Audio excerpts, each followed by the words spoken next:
Hello, and welcome back to another Grom build. I know it's been a while, guys. Well, first thing I actually want to address is sorry for the noise.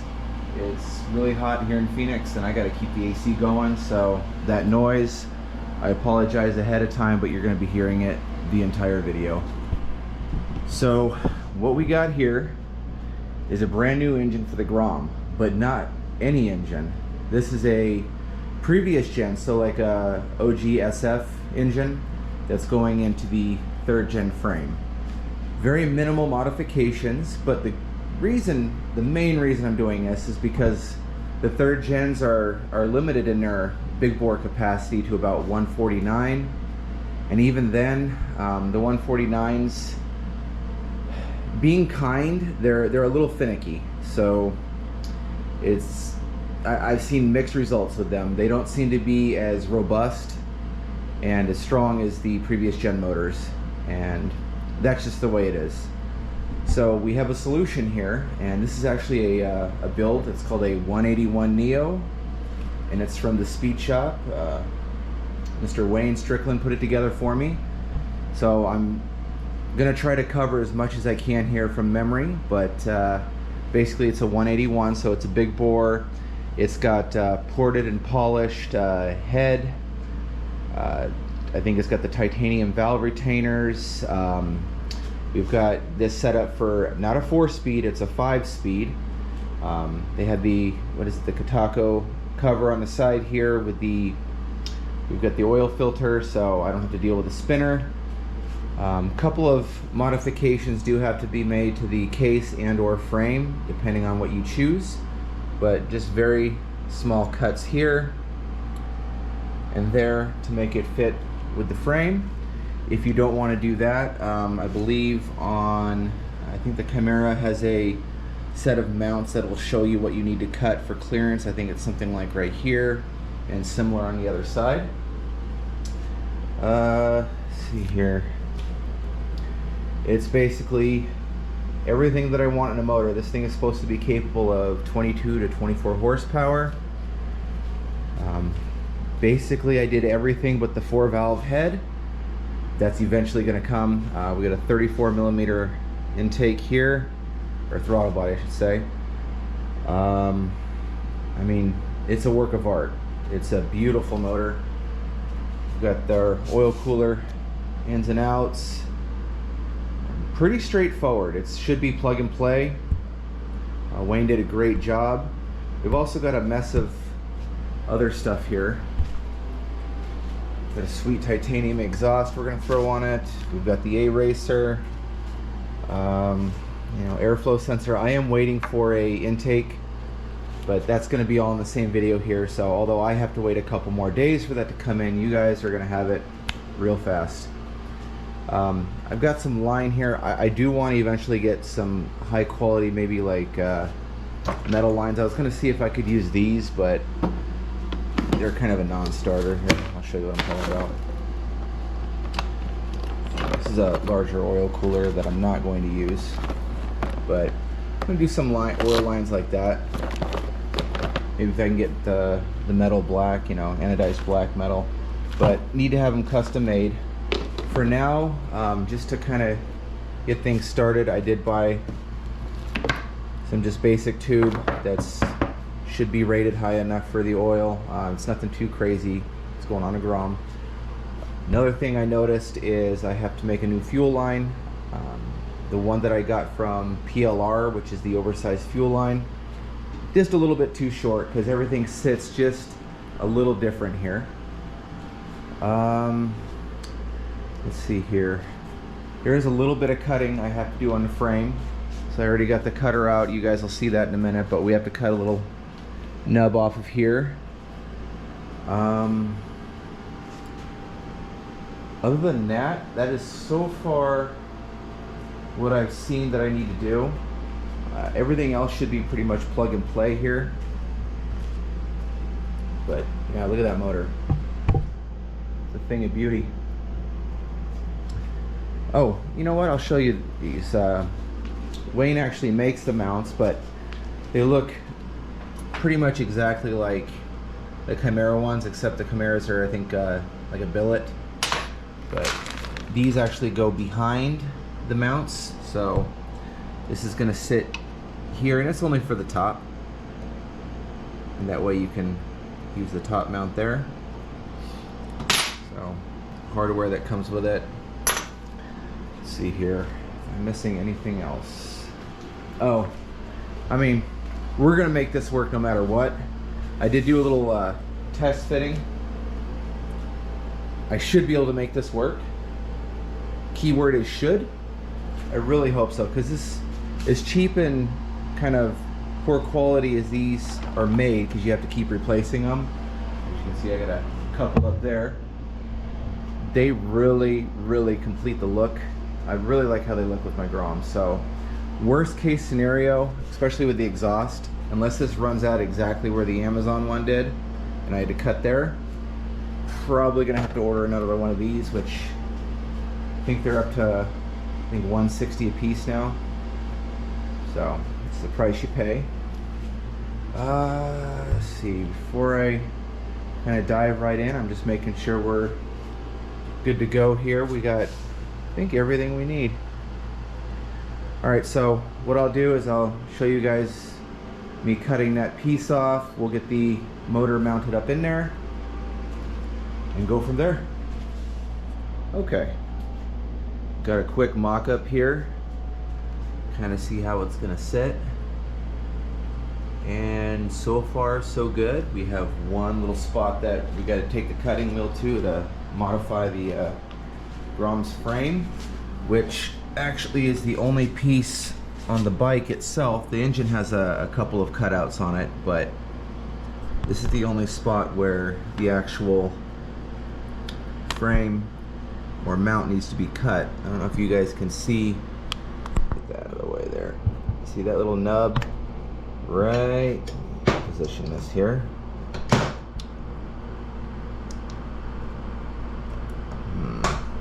Trying to get you guys a good view here. Alright, if you can see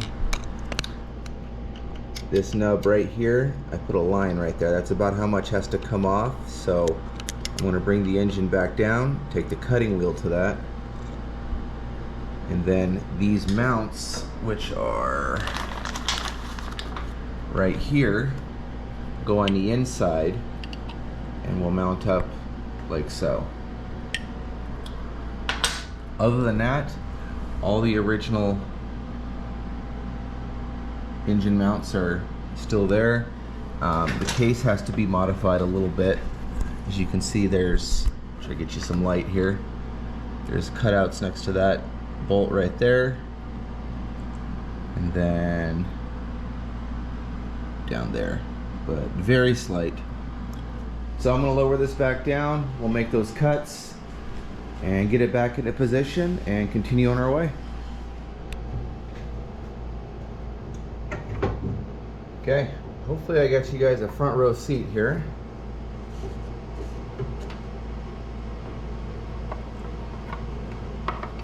And we're going to do a little cutting.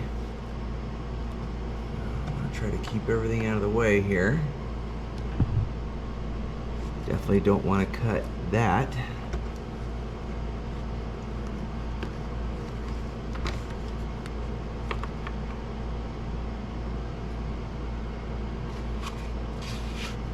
I just feel like we need to put something there just to make sure. I think that actually will help.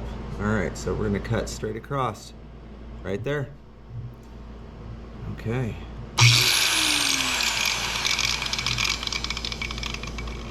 All right.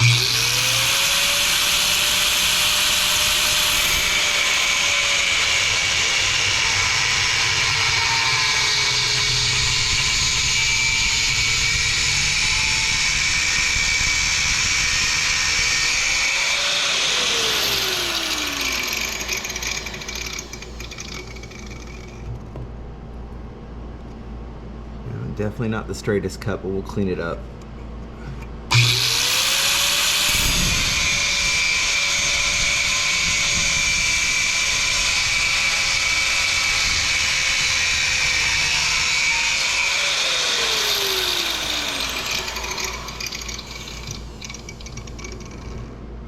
Let's see. There it is.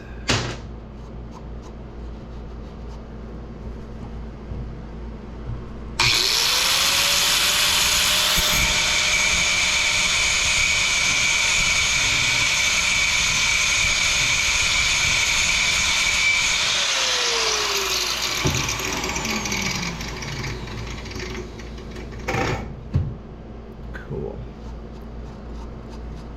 All right, we'll get a file, kind of clean that up, get it level. Looks like, yeah, definitely not a straight cut, especially the angle that I'm having to look at this from. Yeah, we're a bit high right there. All right, so I'll get that knocked out and show you guys what else we got going on. Okay, engine is mounted.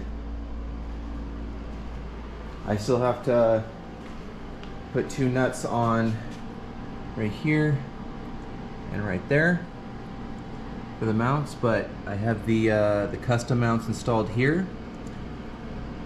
These were actually really tough. This is my first time ever doing something like this. I might have put them on in the wrong order, but it's the best way that I could see to make sure that these were lined up. Otherwise, if you were to tighten this down without the motor here, then lifted it in there, if these aren't lined up exactly, you're gonna have to loosen it anyway. So the problem that I had was trying to hold on to this bolt, especially this one back here. Almost impossible to get a wrench back there, any kind of socket, even like a wedge. You definitely want to be careful not to damage the case. And then, let's see here, we'll come over to the other side. And oh yeah, you can definitely see we've been using just a Scotia Loctite, but that's definitely going to be a running theme here. I want to make sure these don't go anywhere. This one was a bit easier because I could come around the back here with a 17 wrench and kind of hold on to it. Of course, this one was pretty simple. It's straightforward. But yeah, that was kind of pretty tough. Hopefully that is one of the tougher things to do. I don't anticipate having any issues with it. I did put a lot of Loctite, like I said. They are torqued down pretty well, but I am still going to keep an eye on this and keep checking on it over the next few rides just to make sure. That being said, even if this came loose, we are still dealing with 2 other mounts, or 3 actually, because both of those sides would have to come loose because they're mounted individually. So if one fails, you're still technically having one hang on, and definitely not something you want to happen. So we'll keep an eye on that. Other than that, it's looking pretty fresh. Everything as far as wires should somewhat be plug and play. I think I have to disconnect this one right here because I believe it came with, yep, this one right here. So just basically plugging everything in and we'll keep going. But yeah, I think it looks pretty good right now. What do you guys think? Main concern is how far this sticks out on the side. I may have to cut out my fairing to accommodate this. Hopefully not. But the good news is I have the fairing mount here, which I'll have to adjust and bend like I did before. And then I have 2 potential mounting points here. And then this side, got one here. So I think with a little bit of work, we can definitely get that happening. What I'm going to do next is probably square away the fuel hose situation. It was a little difficult to get at the hose, which is located up here, so I had to take some of the fairing pieces apart, and that putting it back on is going to be super easy. It's actually just a click. The reason it was so hard to get off is you had to squeeze both of those sides at the same time, and pull away.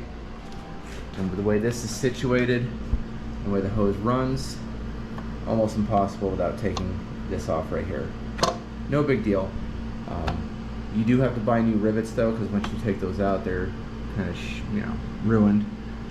However, I've got a ton of extra like rivets and little accent screws, springs, oops, all sorts of stuff, just in case. Trying to always plan ahead. Crush washers. Let me see. Oh, here we go. Those are the little rivets that I'm talking about. Let's see here. The hose, I'm gonna, of course, put a clamp here. Then I'm gonna connect this piece right up to there. I'll run it, and then I'm gonna cut it to size and add the other adapter. And I am gonna ask Wayne a couple of questions. I'm sure you guys are gonna scream at me, but I'm pretty sure that I can choose where to mount my oil lines, and I would prefer to use this one right here. It is closer to the oil cooler, and less chance of interference with anything, I think. So we'll go from there, get a little bit more done, and I'll show you where we're at. Okay, we are moving right along, people. It's getting exciting. We're getting closer. We're getting a lot closer. So this rat's nest of wires, which definitely needs to be cleaned up, but I made sure that I have all the connections. This one is the exhaust sensor. I'm gonna probably run this underneath, maybe through this space here to hook in right there. It's probably what we're gonna do. Let's see here. I still have to do the fuel line, oil lines, and actually I might be able to get away with the oil lines that I already have. I'm still gonna have custom ones made, but I'm gonna use these ports instead of these because that gives me a little bit of extra space to get right up there. Let's see here. I've got the throttle cable hooked up. I do need to do some adjusting though, because this mess right here needs to get fixed. Clutch is installed, or clutch cable. Need to fine tune the adjustment on that as well. We're about to throw on the last bolts with some Loctite here for the mounts. We've got the exhaust somewhat kind of mocked up right here. This is basically just wanting to see how this is all gonna run, and that way I can, like I said, bring this one up and through. Hopefully I can fit it through right there. If not, maybe I can wiggle the sensor through there. I'll figure it out. I mean, kind of minor stuff compared to the stuff that I've already done. Still waiting on the intake, like I said earlier. But yeah, it's really getting to the point now where I'm just kind of tying up a lot of the loose ends. Can't say that this has been the least stressful build I've ever done. However, I'm learning a lot, and I think this is really going to prepare me for when we do the monkey swap, which is going to be, of course, a lot harder than this. Putting a 300 in this thing over here versus just basically doing an engine swap with slight modifications. I'm trying to think if there's, I'm sure I'm missing something here and you guys are screaming at me, but don't worry, I'll get there. But yeah, man, it's been a minute since I've had the Grom out. It's getting close. What's up, everybody? It is instantaneous for you, but it's been about a week for me. So I did get the intake. As you can see, I've done a lot more work, but I'm gonna kind of go over everything that I've done, show you guys the problems I've run into and the tips and tricks that I learned on how to get by them. So what we'll do is we'll start with the obvious stuff. As you can see, pretty much everything's done with the exception of the plastics being put on. We installed that clear can vent cover, which fit really nice, looks good. We've got pretty minimal wire management. This is the air temperature sensor. This is gonna get tucked up in there, real nice. For the most part, this is where it's gonna be. I have a couple of extra connectors here, which actually go down to the belly pan, which that's probably gonna be a whole nother video of me modifying a belly pan to fit this. If it's even, well, you know what, it's possible. It's just the amount of work that I'm gonna have to put into it is probably gonna be substantial. Let's see here, things that I still need to do. The chain, obviously it's loose, so we gotta get that tightened, no problem. Actually, the chain adjusters I got from, what is it, TST, make that real easy. These guys right here, just adjust it with this. Got the exhaust on. That was another thing, that this exhaust, of course, is made for the previous generation, so the mounting system is a little different. However, I made it work. So you can kind of mount it the same way. I'll show you guys what I'm dealing with here, except you flip this back mount here. This part right here on the previous generation, because the rear set was different, this actually slides right in. But if you flip it around, you can mount it like this, and then you just use the included pieces, and it actually fits together real well. I did a test fitting. I still have to Loctite all that in, and also I got to remove the baffle. It's too quiet. But yeah, the titanium exhaust looks great. Something else that you guys might run into is the clearance.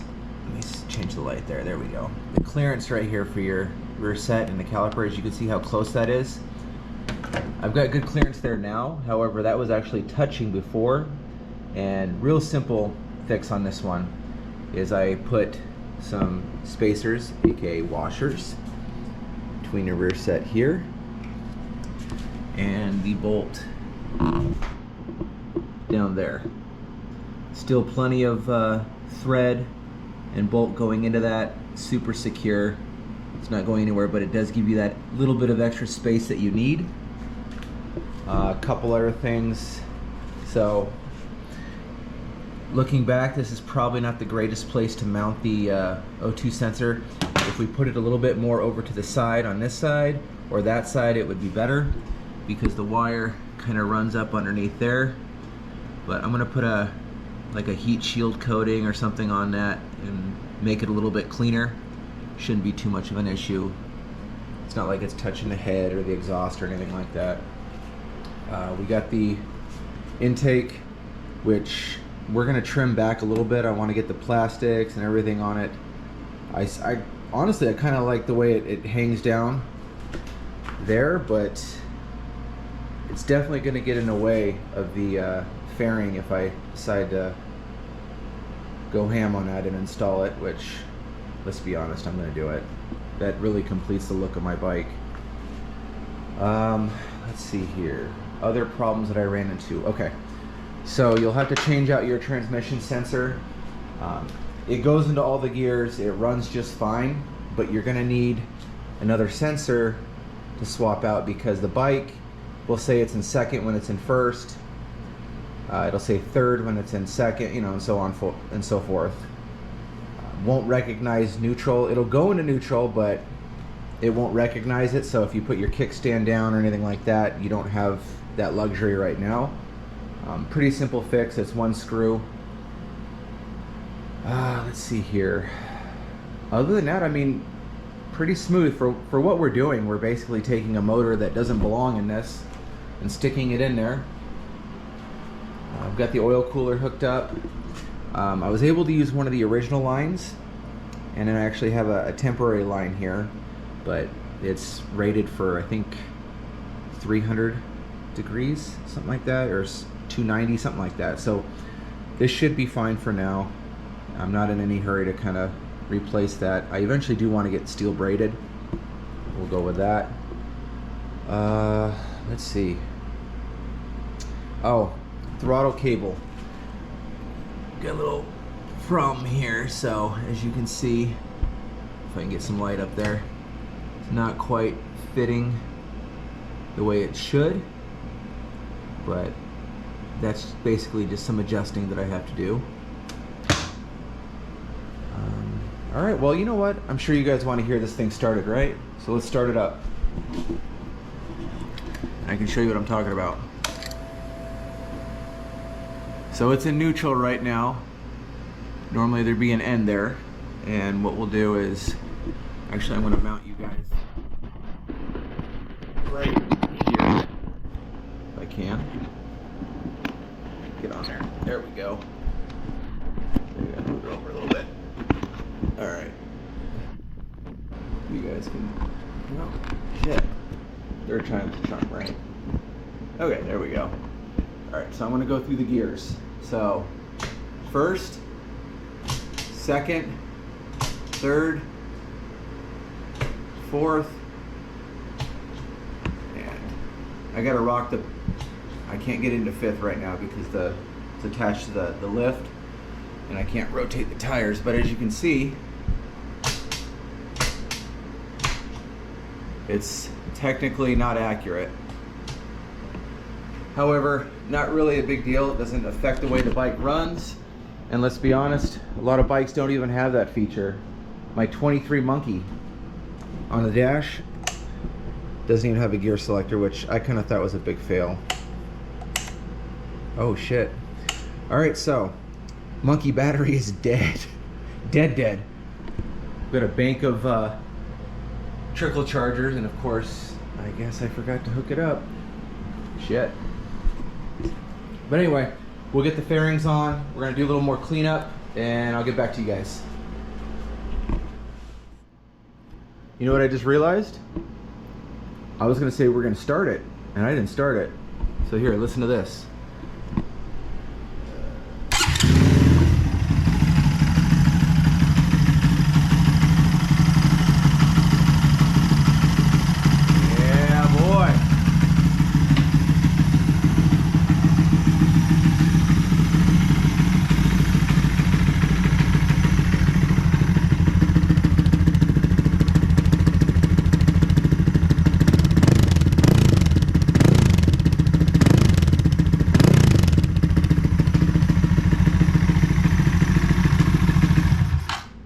That's right, one more thing.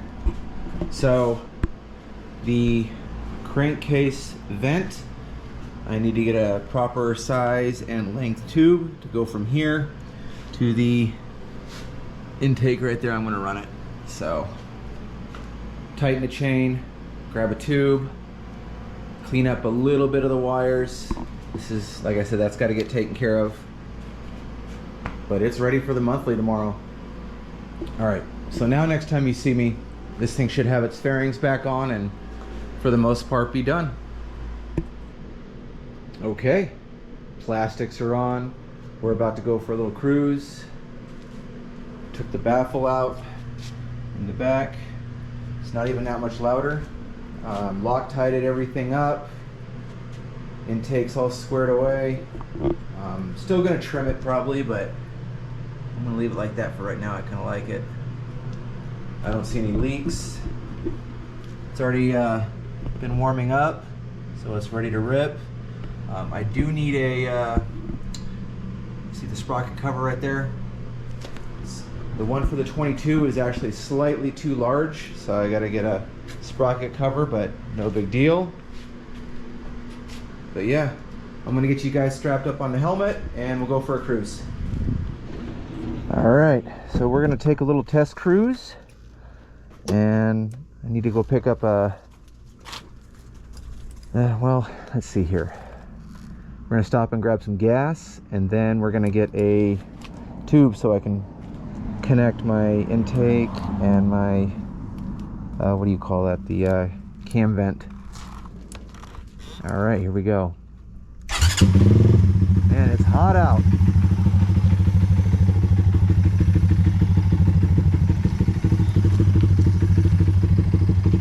Right.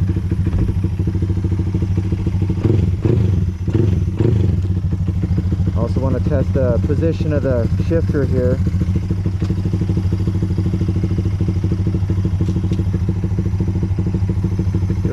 it.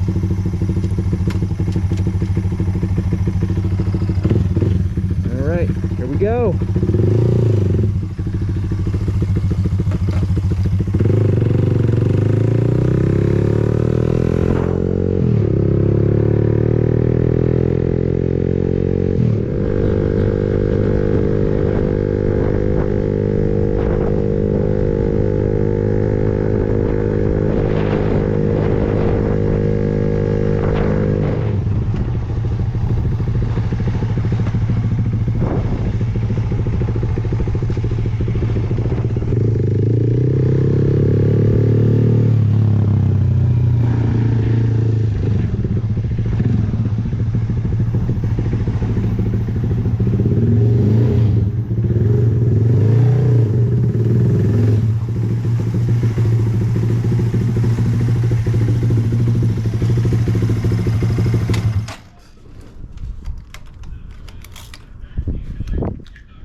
Welcome back. It's been a couple of days since the last clip. I've driven this around a little bit, very happy with it. A couple of small changes, very small minor fixes need to be done, and we're good to go. First off, it's filthy. I don't know if this is showing too well in the video, but definitely needs a good cleaning. We still need to trim the intake tube here, but I'll do that at some point before throwing the fairing on. We need to change the rear sprocket. I'm still rocking the 38 in the back, which is too big. I want to go to a 34, maybe even a 32. Let's see here. Oh, this bad boy. I'm probably just going to order a new unit, but I'm having some problems with my, not my brake light, but my running light. Something's jiggled loose again. So we'll figure that wiring situation out and hopefully get it fixed, or just order a new one. And then, kind of a little inconvenience, but probably something I did wrong here, is we have a drip coming from the cam cover here. I think I might have pinched the seal when I put it on. So I'm going to pull that off, double check. This took a couple of days just for that to appear. It's because the oil pools right there when it's on the kickstand, and it's coming right from here. So it's a little moist right there, but we'll get it fixed. Other than that, pretty happy. Turned out real well. And the next build, hopefully it's going to be this bad boy right here. We'll do the 300 swap. Stay tuned for that. Anyways, thanks so much for joining me on this video. Really appreciate you guys watching and supporting. And till next time, peace.